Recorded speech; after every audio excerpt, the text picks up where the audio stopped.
Here we have this month's used boat feature.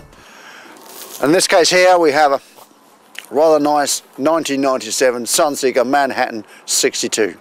Priced at a mere £220,000, which is not a lot of money considering the size and the amount of boat you're going to get. Okay, let's step on board and take a tour.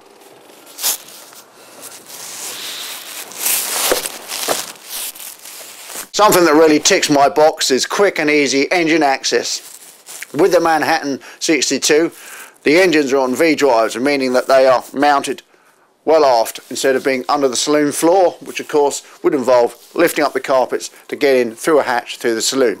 Not in this case, quick and easy, straight down between the engines. As you can see, raw water strainers easily accessed, one of the things you're most likely to need to check at sea. Looking forward, I've got all the circuit breakers and the battery boxes on the forward engine room bulkhead. Really easy access to the handy dipsticks for both engines. As I said, the raw water strainers here. Great, it's the way it should be. You can see here that 16 years has taken its toll on the Teak in the cockpit here in the Manhattan, in particular on these engine hatches, and also on the bathing platform. I have seen boats where the Teak has been less worn than this and is actually delaminated. It has not delaminated, it's just effectively worn through with a couple of very microscopic splits here and there. But in reality, in the long term, you want to look at getting the cockpit and the bathing platform re-teaked. Here we are in the saloon, the gigantean saloon, should I say, of the Manhattan 62. One thing I like about it in particular is the split level effect. Gives you a great elevated position up there, not just for the helmsman, but also for anyone sitting up here socialising with him. And something that I really do like is the steps leading from here up to the flybridge. Perfect for when you're taking brews and butties up to the crew up top. They're a lot better than going out and round and up the steep flybridge steps from the cockpit. I quite like the helm position. Very good visibility over the bow. I can clearly see over the bow. Even when you're climbing up over onto the plane over the hump, so to speak, you're still going to get pretty good visibility. Direct visibility directly abeam, both the starboard and the port, is pretty good.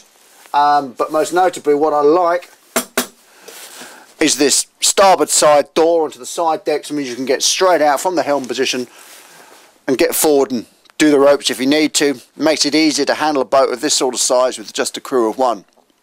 Something you do need to look out for with boats of this sort of age is leaks around the windows. Even with a well-made boat like a Sunseeker, it is possible this will happen over a period of time, and we can see a bit of evidence of it here. Okay, you can see here it is delaminated to here, and you can see some staining here where the water's come down and run underneath the side lining here. It's come down through the seal. You can see it's slightly green there where the water's coming underneath here. It's not terrible, but in reality, if you were to buy this boat, it's something you'd want to get cured pretty quickly. Here we are in the Galley. A good sized galley, a lot of storage. Realistic for a 62-foot boat that you might be living on board or cruising on board for long periods of time, or using as a floating holiday home in somewhere nice and sunny. You get a full-size fridge freezer, a lot of storage around it, a lot of underfloor storage through the teak floor. And personally, I'm very keen on teak floors and galleys. I don't go for carpets and galleys, it's ridiculous. This is a galley. It should have a teak floor in my opinion. And of course a lot of under top storage, good solid worktop, ceramic hob, 4-ring. Quite a bit of scratching though around the worktops here, around the sinks. Bit of heavy-handed use over 16 years I suppose. High gloss cherry finish, it's still retained that high gloss finish, but you can see here it has faded a little bit from the sun that's come down from above compared to here. It has no realistic effect on the durability, but you can just notice it. Here we are in the forward master cabin. It is a very good size indeed and would rival many aft cabin boats.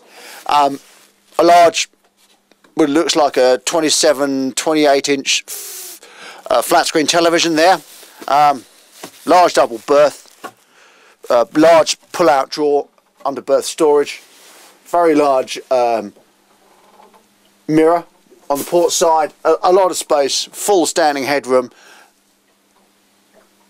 and a large ensuite heads with shower, separate shower and toilet on the starboard side. Here we are amidships, and we've got two double cabins, one port, one starboard. The starboard side one has ensuite access to what also serves as a day heads, good sized day heads with a separate shower and toilet and sink.